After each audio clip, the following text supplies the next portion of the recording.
Na última edição do Ouvir e Agir, expliquei um pouco sobre o porquê ficamos frustrados quando algo que queremos ou esperamos não acontece. Falando ainda sobre as frustrações, é muito importante percebermos o quanto e como resistimos ou não às frustrações. A resistência à frustração é a capacidade que a pessoa tem em resistir a um acontecimento frustrante. Mas há indivíduos que possuem baixa resistência à frustração. Estes são os que mais sofrem quando suas necessidades ou desejos não são satisfeitos. A baixa resistência à frustração pode ser o resultado de vários fatores. Primeiro, da tendência em distorcer a realidade, atribuindo a ela uma interpretação irracional. Aquele caso, por exemplo, da pessoa que acredita que está destinada a nunca ser feliz no amor, pelo fato de ter sofrido uma desilusão amorosa. A baixa resistência à frustração pode também estar relacionada à maneira como a pessoa foi criada desde pequena. Tem gente que cresce num lar onde os pais dizem sim para tudo o que o filho pede. Você conhece alguma família assim? Pois é, a criança que não aprende a ouvir não nas etapas do seu desenvolvimento poderá ser amanhã um adulto que não saberá ouvir os nãos da vida. E como sabemos, a vida nos diz muitos nãos.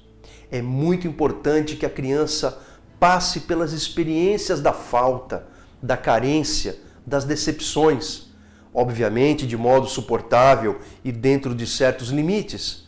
Porque assim, a criança vai desenvolvendo a capacidade de adiar gratificações, algo que será fundamental para suas relações interpessoais na vida em sociedade.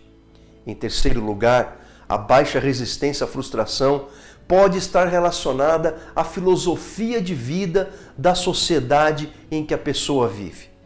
A nossa sociedade, por exemplo, é totalmente voltada para a obtenção da satisfação e do prazer a todo custo.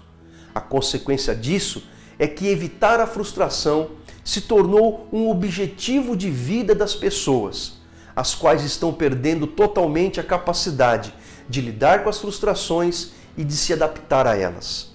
A realidade da vida é que nem sempre é possível atingir nossas metas e objetivos conforme planejamos.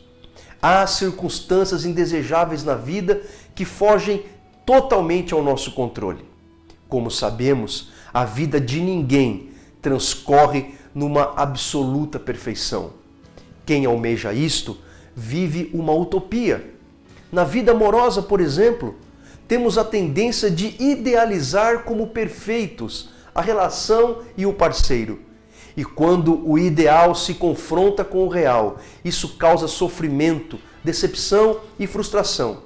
Porque na realidade não existe relacionamento perfeito, marido, esposa, filhos, pais, famílias perfeitos.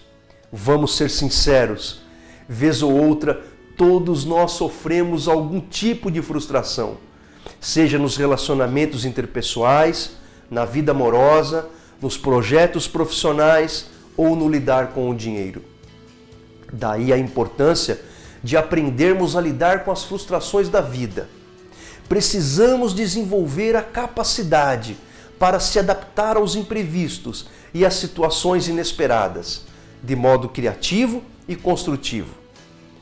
Quando examinamos as páginas da Bíblia, vemos que uma das receitas para lidar com as frustrações de modo positivo é o desenvolvimento do contentamento. O apóstolo Paulo, em sua carta aos Filipenses, disse que ele mesmo havia passado por este aprendizado. Ele escreveu o seguinte: aprendi a viver contente em toda e em qualquer situação, tanto sei estar humilhado como também ser honrado. De tudo e em todas as circunstâncias já tenho experiência, tanto de fartura como de fome, assim de abundância como de escassez. Tudo posso naquele que me fortalece. Paulo não está dizendo que o contentamento é uma espécie de acomodação ou ausência de ambições sadias, ou ainda a falta de senso de responsabilidade por aquilo que é importante. Paulo está falando de um contentamento que é aprendido e também desenvolvido como resultado da fé em Jesus e de um relacionamento pessoal com Ele.